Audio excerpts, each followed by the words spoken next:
우리 오늘 본문의 말씀을 가지고 우리 교회의 진짜 일꾼은 이라는 주제를 가지고 함께 은혜를 나눠보고자 합니다. 미국의 서부 개척 시대 때 그 이동 수단으로 쓰였던 역마차가 있었어요. 역마차. 근데 이 역마차는 그 세 종류의 좌석으로 나누어져 있습니다. 그러니까 1등급, 2등급, 3등급 좌석이 있는데 뭐 역마차 해봤자 뭐 지금처럼 뭐 그 비즈니스석, 뭐 이코노미석 이렇게 있는 것이 아니고 뭐 마차는 똑같잖아요. 역마차 말이 끄는 그런 조그만한 그런 마차인데 뭐 도로가 그 당시는 좋지 못해서 뭐 좌석의 차이는 그렇게 큰 차이는 없었던 것 같아. 근데 달리다 보면 이 역마차가 자주 고장이 났대요. 그러면 그때 그 좌석에 앉은 사람이 하는 역할이 달랐다라는 거예요. 그럼 1등석에 앉아 있는 사람은 뭐를 하면 되냐면 그냥 역마차가 고장이 나면 그냥 가만히 앉아 있으면 되는 거야. 그냥 느긋하게 앉아 있으면 되는 거예요. 2등석에 앉아 있는 사람들은 내려가 가지고 약간의 도움과 어떻게 고치고 있는지를 보는 사람들이죠. 일종의 구경꾼이라고 할 수가 있을 거예요. 3등석에 앉아 있는 사람들은 어떤 사람들이냐면 그 마부와 함께 그 고장난 역마차를 이제 두 팔 두 다리 다 걷어붙이고 함께 돕는 사람이라고 할 수가 있을 거예요. 그래서 항상 이 마부들은 항상 출발하기 전에 3등석에 어떤 사람이 앉아 있는지를 유심히 봤다라는 거죠. 왜 봤을까? 고장이 나거나 문제가 생겼을 때 나를 도와줄 사람이 바로 그 사람들이었기 때문에 그래요. 제가 많이 보니까 교회 생활을 하는 중에서도 이 세 종류에 있는 사람이 있는 것 같아. 하나는 그냥 가만히 앉아가지고 그냥 여유 부리면서 이렇게 인정받고 대접받으려는 1등급에 앉아있는 사람들. 또 하나는 구경꾼이에요. 내가 보니까 이 상당히 많은 사람, 교인들 가운데 상당히 많은 부류가 바로 여기에 속하는 사람인 것 같아. 그냥 관망하고 구경하고. 세 번째, 바로 이 사람이 정말 힘써 일하는 중요한 일꾼들인데 어려울 때 두 팔 다 걷어붙이고 자신이 직접 나서서 일하는 사람, 그것이 바로 진짜 일꾼이라고 할 수가 있어요. 두 팔 걷어붙이고 현장에서 힘써 일하는 사람. 그 결국 여러분들 현장에서 일해본 사람들이 그 가운데 얻어지는 어려움을 알고요. 그리고 부딪히기도 하고 또 고난도 있고 때로는 이리 치이고 저리 치이기도 하지만 결국 현장에서 내가 일해봤을 때 진짜가 되는 거예요. 교회 일도 마찬가지예요. 내가 현장에서 그냥 여유 부리면서 여러분들 우아하게 신앙생활 할 수 있어요? 없어요? 있어요. 그렇게 신앙생활 할 수도 있지만 내가 내 손으로 내 발로 내 주님의 몸된 교회를 섬기고 봉사하고 전도하고 그죠? 뭐 교회 일하면 여러분들 사람들끼리 부딪히고 또 여러 가지 마음도 맞지도 않고 여러 가지 힘든 거 있잖아. 하지만 그런 가운데서 진짜가 되어간다는 사실을 여러분들 꼭 기억하시기를 주님의 이름으로 축복합니다. 골로새서의 말씀을 우리가 계속해서 살펴보고 있는데 이 골로새 교회에 이단들이 침투했어요. 뭐 영지주의자라고 하는 자들이 이제 침투해가지고 이 골로새 교회를 무너뜨리고 있는데 어떻게 보면 영적인 위기가 찾아왔던 이 골로새 교회에 정말 필요한 것이 무엇이었냐면 사람이에요. 여러분 위기 때 필요한 건 바로 사람이라는 거야. 진짜가 필요하다는 거죠. 교회의 위기가 찾아왔을 때 정말 중요한 것이 뭔지 아십니까? 사람이 중요한 거예요. 성도가 중요한 거예요. 오늘 바울이 그러한 필요성을 절감하면서 이 골로새 교회에게 편지를 하는 거죠. 오늘 2000년이 지난 우리 새로남 교회에도 동일한 편지를 쓰고 있는 거예요. 바로 어떤 편지입니까? 코로나와 또 그로 인한 이 교회의 핍박, 또 교회 내에 여러 가지 어려움에 봉착되어 있는 이 시기에 정말 중요한 것은 바로 사람이 중요하다는 것, 진짜 일꾼이 중요하다는 사실이고 그 일꾼이 필요하다는 사실이에요. 오늘 이 자리에 앉아있는 여러분들이 그러한 일꾼이 되시기를 주님의 이름으로 축복합니다. 정말 하나님이 찾으시는 이 시대에 쓰고자 하시는 그러한 진짜 일꾼이 되셨으면 좋겠어요. 오늘 1장 23절 말씀에 보면 같이 한번 읽어볼까요? 만일 너희가 믿음에 거하고 터 위에 굳게 서서 복음의 소망에서 흔들리지 아니하면 그리하리라. 이 복음은 천하 만민에게 전파된 바요 나 바울은 이 복음의 일꾼이 되었노라. 오늘 사도 바울이 우리에게 믿음에 굳건하게 거하고 소망에 흔들리지 말아라 라고 말씀하고 있어요. 오늘 여러분들에게도 말씀하고 있는 거예요. 흔들리지 맙시다. 옆 사람한테 한번 인사합시다. 흔들리지 맙시다. 근데 오늘 사도 바울이 왜 이런 이야기를 했을까? 실질적으로 흔들리는 사람이 있었기 때문에 그래요. 믿음에 굳건히 서지 못하고 흔들리는 사람이 있었어. 흔들리는 경우에 보면 대부분 믿음이 연약하기 때문이기도 하는데, 제가 보니까 또 어떤 경우에는 어떤 신앙의 약간 회의론적인 모습이 나타나는 것 같기도 해요. 약간 여러분들 가운데서도 좀 약간 완벽한 것들을 추구하는 사람들 있잖아요. 신앙생활을 하는데 마치 좀 이렇게 회의론자들이 중간중간에 방학을 할 때가 참 많아. 왜 그런가 가만히 살펴봤더니 제가 그런 생각을 해봤어요. 어설픈 양심이 우리의 인생을 망칠 때가 참 많이 있더라라는 거죠. 이게 무슨 말이냐면 이런 거예요. 나 같은 사람이 어떻게 하나님을 믿을 수 있을까? 난 술도 하고, 난 담배도 하고, 난 도박도 하고, 게임도 하고, 나는 다른 것에 중독되어 있고, 나 같은 사람이 어떻게 하나님을 믿어? 양심이 있는데, 나도 양심이 있는데 나 같은 사람이 어떻게 하나님을 믿을 수 있을까? 이렇게 이야기하는 사람들이 있더라고요. 어떻게 보면 어설픈 양심이 어떻게 보면 신앙의 회의론자가 되는 것이 참 쉽다라는 생각이 들어요. 제가 왜 그런 생각을 해봤냐면, 제가 처음에 헬스장을 딱 끊었을 때, 그 헬스장 끊으면은 여러분들 그 PT라는 거 있잖아요. 그 개인 트레이너 붙여가지고 함께 운동을 해주는 게 무료로 한 5번을 해주더라고. 그래서 처음에 딱 이제 이왕 헬스장 끊는 거 한번 내 몸도 한번 만들어 봐야 되겠다 하고서 막 작정을 하고서 그 헬스장 끊고 한 일주일간인가 막 아침에 그냥 바나나 우유만 먹고 막 단백질만 섭취하고 탄수화물 쫙 줄이고 그렇게 막 식이요법 해가지고 막 운동을 하러 갔어요. 첫째 날 막 운동하는데 막 죽겠더라고. 근데도 막 열심히 막 하고 그 다음번에도 또 가고 또 그렇게 막 하는데, 며칠 동안 맨날 아침에 바나나 우유만 먹고 막 그냥 식이요법 해가지고 막 헬스장 가서 운동은 열심히 하는데 먹은 게 없어가지고 이게 속은 참 편한데 우울해져.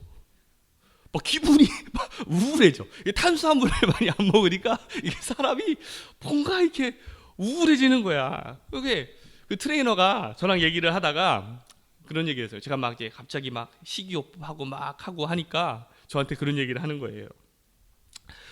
운동하는 것만, 이렇게 우리 선생님은 운동을 안 하시다가 갑자기 운동을 하시는 것만 해도 사실 힘드실 텐데 음식 조절까지 이렇게 한꺼번에 하면서 하면 몸이 버티질 못한다는 거죠. 정말 진짜 막 의지가 막 강한 사람들 있잖아요. 막. 근데 대한민국에도 뭐 세상 사람들도 의지가 그렇게 강한 사람들 많지가 않다는 거죠. 그래서 그 트레이너가 저한테 그러는 거예요. 앞으로 한 2주간은 원래 평소에 드시고 싶으신 대로 드시면서 운동을 하고 몸이 어느 정도 이렇게 적응하고 만들어진 다음에 그때서야 식이요법을 같이 하시는 게 훨씬 효과적이라는 거예요. 그러니까 그 전까지는 운동하는 게 막 괴롭고 막 그냥 짜증이 막 나고 막 우울하고 막 그랬는데 막 먹고 하니까 그때는 좀 기쁘더라고요. 오징어 땅콩도 먹고 새우깡도 먹고 내가 먹고 싶은 거 먹으면서 하니까 좋더라고. 제가 이 말을 들으면서 그런 생각을 한번 해봤어요. 우리도 뭔가 좀 극단적일 때가 굉장히 많지 않아요? 내가 뭔가 이것을 내가 이루어야 되겠다 하면 모든 걸 막 그냥 다 청산하고 막 나 자신을 막 극한으로 막 밀어붙일 때가 많잖아. 막 그래야지 막 뭔가 될 것 같고. 옛날에 막 우리 선배들이 너 대학 가려면 사전을 씹어 먹어야 돼. 막. 그래가지고 한번 여기 그 A 있잖아. A 알파벳 A 막 막 먹으려고 했더니 먹어져요? 쉽지 않더라고. 우리가 막 뭔가 이렇게 살면 안 되겠다. 뭔가 모든 걸 끊고 내가 한번 정말 신앙에 한번 귀해야 되겠다. 믿음의 길을 완전히 온전히 서야 되겠다. 막 했을 때 막 몸이 버티질 못해가지고 막 왔다 갔다 하다가 에이씨 나 안 되지. 그러면서 어설픈 양심 때문에 하나님의 길에 서지도 못하고 우리가 무너질 때가 얼마나 많이 있어요. 요즘에 제가 그런 생각을 한번 해본 것 같아요. 저도 젊을 때가 있었고 지금도 젊지만 또 저보다 젊은 청년들이 와가지고 한번 열심히 목사님 한번 이렇게 한번 해볼 거예요. 그럼 나도 모르게 나도 해봤는데 안 되지, 안 돼. 이런 약간 회의론적인 시각이 막 생겨날 때도 있더라고. 가만히 보면 여러분들도 그렇지 않아요? 여러분들보다 후배들이 와가지고 한번 열심히 이걸 한번 해보겠다고 했을 때 나도 해봤어, 안 돼. 속으로 우리가 하나님께 돌아가려고 하는데 내 모습이 너무 죄 가운데 있는 거지. 그러니까 완전히 정리를 하고 돌아가야 되겠다, 완전히 끊고 그때 정말 하나님께 돌아가야 되겠다. 여러분들 그게 쉽던가요? 그렇지 않아요. 중요한 것은 아까 전에 그 헬스 트레이너가 얘기했던 것처럼 내 몸이 버틸 수 있도록 이렇게 병행해야 된다는 거예요. 병행해야 된다는 거예요. 신앙생활 하면서 처음에 다 끊으려고 하지 말고 점차 하나씩 하나씩 바뀌어가는 게 중요한 거야. 그냥 나 모든 것을 다 끊고 그제서야 내가 진짜 하나님의 자녀가 될 수 있지, 하나님의 성도가 될 수 있지, 그런 것이 아니라 내가 지금 술도 마시고 있지만, 내가 게임도 하고 있지만, 내가 정말 죄 짓고 있지만 그럼에도 불구하고 하나님께 오란 말이죠. 술 마셔도 괜찮아. 게임에 빠져 있어도 괜찮아. 다른 중독에 빠져 있어도 괜찮아. 그런 거 다 하라는 게 아니라, 아까 우리 장로님 기도하실 때 맥주 감사절이라고 제가 들었는데 갑자기 맥주가 생각이 나더라고. 괜찮아 여러분들. 그걸 하라는 게 아니라 이제 내가 준비가 되어 갈 때, 하나님 옆에 있을 때 점차 하나씩 하나씩 끊어질 수 있다라는 거예요. 이게 중요한 거예요. 내가 하나님께 와서 신앙생활을 끊임없이 끈을 붙잡고 유지하고 있을 때 그때부터 내 인생이 하나씩 하나씩 정리가 되어 가는 거지, 그때부터 내 몸이 만들어져 가는 거지, 그냥 내가 다 모든 것들을 정리하고 정말 백지장 같은 깨끗한 모습으로 하나님께 서는 사람은 한 명도 없다는 사실. 그런데 우리는 자꾸 너무 완벽하게 우리가 하나님께 돌아가려고 할 때가 너무 많이 있잖아요. 그런 마음들을 버리고 우리가 있는 그대로의 모습을 가지고 주님 앞에 설 수 있는 우리 믿음의 성도들 되시기를 주님의 이름으로 축복합니다. 오늘 골로새 교회에 흔들리고 굳건하게 서지 못하는 성도들이 있었어요. 우리도 마찬가지죠. 아마 그 골로새 성도들이나 우리나 이게 인문학적인 용어로 도찐, 개찐이라고 하잖아. 비슷비슷해요. 사도 바울이 지금 감옥에 갇힌 상황, 또 자신이 가지고 있는 질병이 있었어요. 소위 간질이라고도 표현하기도 하고 안질이라고 표현하기도 하는데, 하여튼 그 자신이 가지고 있는 그 질병으로 인해서 너무나 고통받는 삶을 살아가고 있었죠. 그런데 자신이 갇혀있고 병으로 인해서 신음하는 가운데서도 이 골로새 교인들을 향해서 믿음을 굳건히 하고 흔들리지 말라라고 부탁하고 있어요. 그러면서 이야기하는 것이 참 중요해요. 오늘 사도 바울이 우리가 그리스도의 고난으로 하나가 되었고, 다시 말하면 우리가 십자가의 고난으로 우리가 하나가 되었고, 또 그 고난에 우리가 동참하는 것, 다시 말하면 고난을 감당할 교회의 일꾼이 되라라고 말씀하고 있어요. 그리스도의 남은 고난을 이 교회에게 맡겨놨는데, 교회를 이루고 있는 구성원들이 누구예요? 바로 나잖아. 우리 성도들 지체가 그 그리스도의 남은 그 고난을 가지고 함께 그 고난을 이겨내 가야 된다는 것이죠. 사생동고라는 말이 있어요. 사생동고. 죽고 사는 고생을 함께 한다라는 뜻인데, 어떤 어려움도 함께 한다라는 뜻이에요. 고난을 함께 겪은 사람들은요, 끝까지 갈 수 있는 거야. 우리 여기 가운데 성도들 보면 우리 우면산 산사태를 경험한 사람들이 있잖아. 우리 교회 막 물이 팍 찼을 때 물 펐던 사람들도 있죠. 물 펐던 사람들 한번 손 들어봐봐. 그렇죠. 여기 있어. 산 증인들이 있어. 이 사람들은 우리가 이게 아쿠아리움이 되었을 때, 그렇죠? 함께 우리 군대적인 용어로 미싱하우스. 우리 깨끗하게 그냥 청소할 때 그 함께 고난을 함께 나눴던 사람들도 있잖아요. 그 고난을 함께 우리가 맞으며 견디며 버텨나갈 때 그것이 진짜 교회의 일꾼이 될 수 있다라는 거죠. 그게 진짜 식구죠. 그게 진짜 가족인 거고. 사도 바울은 우리가 함께 그 고난을 나누고 함께 그 고난을 우리가 이기기를 간구하고 있다는 거예요. 우리가 사실 어려운 때를 지금 우리가 살아가잖아요. 한 번도 경험해 보지 못한 지금 그 시절을 우리가 살아가고 있는데 얼마나 짜증나요? 얼마나 괴로워요? 얼마나 힘들어요? 지금 코로나 이후로 이혼율이 1위래, 최고래요, 최고. 그러니까 그만큼 힘든 삶을 우리가 살아가고 있을 때 이것을 우리가 어떻게 이겨낼 수 있을까? 어떻게 우리 교회가 그리스도인들이 이 사회에 덕을 세우고 어떻게 하면 좀 그 인정받으며 또 그런 모습으로 살아갈 수 있을까? 오늘 우리가 함께 고난을 함께 경험하며 감당할 수 있는 믿음의 성도들 되시기를 주님의 이름으로 축원합니다. 이 그림이 두 개가 있어요. 도메니코 페티라고 하는 그 화가의 그 에케 호모라고 하는 작품이에요. 한 사람이 그린 작품인데 여러분들이 봤을 때 왼편에 있는 그림 또 오른편에 있는 이 그림이 있는데 이 도메니코가 그 이탈리아 화가로 35살에 세상을 마감합니다. 참 그러니까 이렇게 천재는 일찍 죽는 것 같아.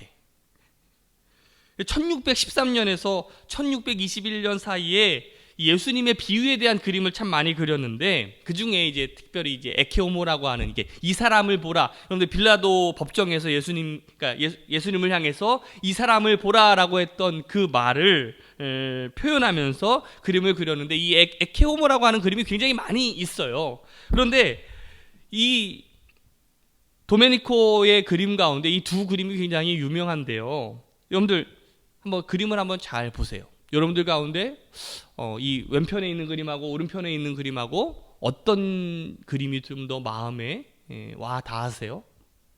이게 왼쪽에 있는 그림입니다. 먼저 왼쪽에 있는 그림을 보면 이 도메니코 페티가 10년 동안 공을 들여가면서 그림을 그린 그림이에요.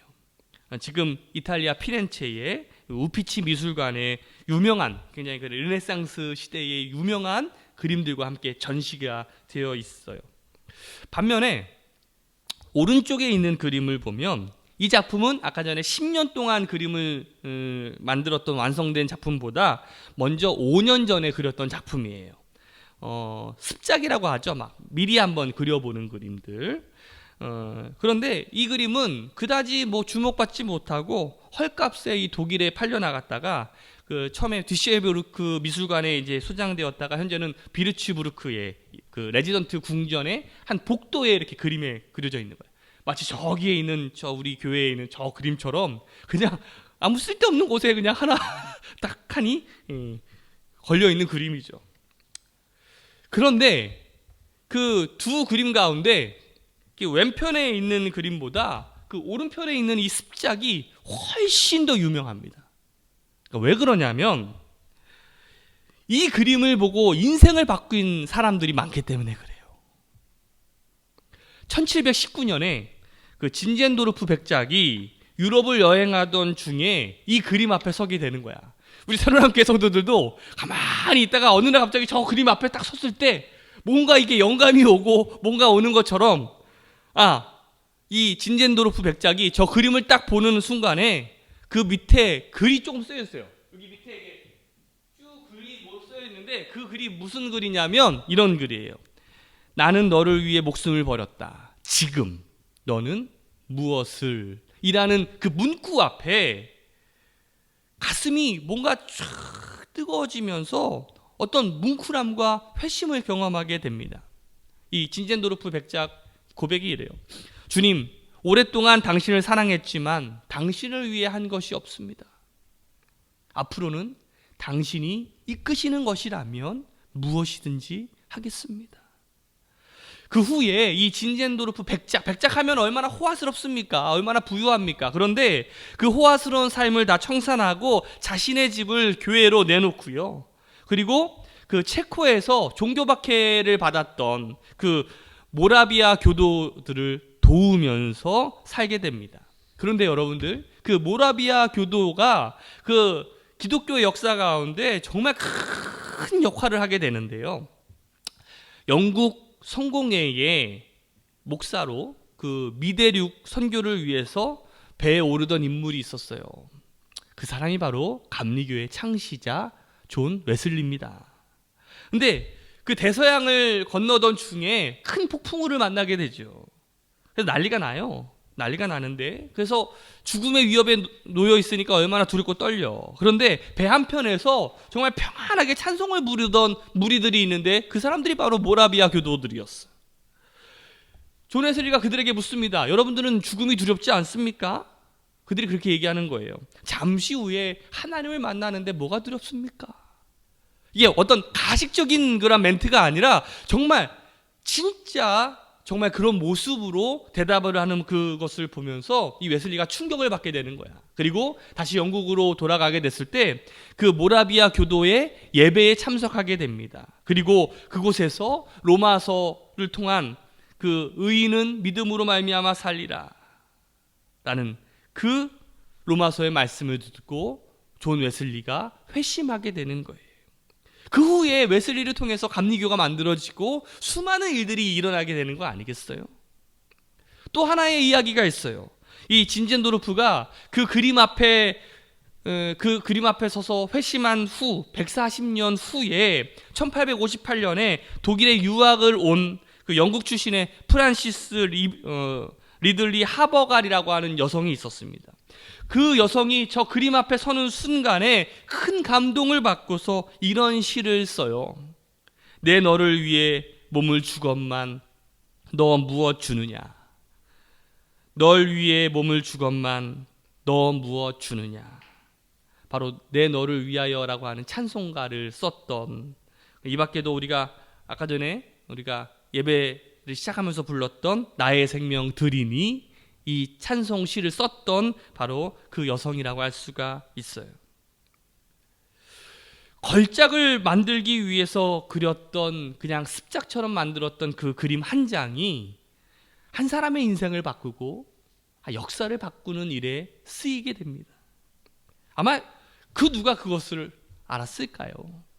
저는 이것을 하나님의 계획이라고 이야기할 수 있고 하나님의 섭리라고 할 수 있어요. 제가 지난 시간에 통찰력 있는 성도가 됩시다 라는 그런 말씀을 나누면서 출애굽기 31장 1절에 대한 이야기를 제가 소개했었는데 한번 같이 한번 읽어볼까요? 시작. 여호와께서 모세에게 일러 가라사대 내가 유다 지파 홀의 손자요 우리의 아들인 부살레를 지명하여 부르고 하나님의 신을 그에게 충만하게 하여 지혜와 총명과 지식과 여러 가지 재주로 공교한 일을 연구하며 금과 은과 노수로 만들게 하며, 여기 부살레를 통해서 하나님께서 성령을 부어주셨는데 성령이 부어졌다고 그래가지고 우리가 막 다 목사가 되고 선교사가 되고 하는 것이 아니라 바로 지혜와 총명과 지식과 여러 가지 재주래 공교한 일을 연구하고 금과 은과 노을 만들게 했다라는 거예요. 여러 가지 각자의 자리에서 그러한 일들을 할 수 있는 전문 분야의 일을 할 수 있는 것이 바로 오늘 우리가 기억해야 될 하나님의 뜻임을 여러분들 기억하시기를 주님의 이름으로 축복합니다. 하나님의 은혜를 경험하는 사람들은요 각자의 전문 분야에서 그 맡은 일을 할 때 또 지혜롭게 총명하게 하나님께서 그것을 통해서 하나님의 역사를 만들어 가신다는 거예요. 내가 만든 그림, 내가 만든 무언가, 내가 하는 행동, 내가 하는 일, 내가 하는 무엇을 통해서 하나님은요 그 끈들을 계속해서 이어가고 계셔서 하나님의 역사를 만들어가고 있다는 사실. 그러니까 내 어떤 모습을 통해서 또 내 작은 어떤 그러한 순간을 통해서도 하나님은 하나님의 역사를 이어가고 있다는 사실이죠. 진정한 교회의 일꾼이란 바로 한 사람 한 사람 자신의 자리에서 바로 그리스도의 열매를 맺으며 또 향기를 내며 살아갈 때 하나님께서는 그것들을 이어가셔서 우리의 스토리 또 하나님의 역사를 이끌어 가신다는 거예요. 오늘 우리가 함께 고난을 이겨내야 되는 것이 바로 그것이에요. 왜? 우리의 스토리가 멈춰져서는 안 되거든. 그냥 고난당했다고 그냥 떠나거나 구경만 하고 만다면 우리의 인생 가운데 그 어떤 것도 남아 있을 수가 없다는 사실이죠. 오늘 29절 말씀을 보면 사도 바울이 이렇게 이야기합니다. 이를 위하여 나도 내 속에서 능력으로 역사하시는 이의 역사를 따라 힘을 다하여 수고한다라고 말하고 있어요. 사도 바울이 힘을 다해서 수고하는 일이 있어요. 바로 앞절의 말씀인데 28절 말씀입니다. 읽어봅시다. 시작. 우리가 그를 전파하여 각 사람을 권하고 모든 지혜로 각 사람을 가르침은 각 사람을 그리스도 안에서 완전한 자로 세우려 함이니. 우리 믿는 자들이 전파하는 것이 무엇이에요? 예수님을 전파하는 것이죠. 또 우리가 사람들에게 개인적으로 권고하는 내용이 뭡니까? 예수 믿으라고 권고하는 거죠. 바로 예수님을 따르기를 권고하고 있어요. 그러면 우리가 무엇을 가르칩니까? 우리의 세상적인 지식을 가르치는 것이 아니죠. 바로 예수 그리스도를 가르치는 거예요. 소망이 되시고 생명이 되시는, 그리고 우리의 구원이 되시는 그리스도를 가르치는 것 아니겠어요? 이렇게 하는 최종의 목표가 있지 않습니까? 바로 온전한 자, 완전한 자가 되게 하기 위해서 바로 예수님을 가르치고 전파하고 권하고 하는 거예요. 우리는 복음을 전파하고 믿지 않는 자들에게 전도하고 가르치는 것이 우리의 사명이에요. 이를 위해서 내가 수고한다라고 사도 바울이 이야기했던 것처럼 오늘 여러분들에게도 하나님이 역사하시는 그 능력을 따라서 여러분들이 해야 되는 일들이 분명히 있어요. 바로 그리스도의 일꾼으로서 우리에게 맡겨진 사명들이 분명히 있다라는 것이죠.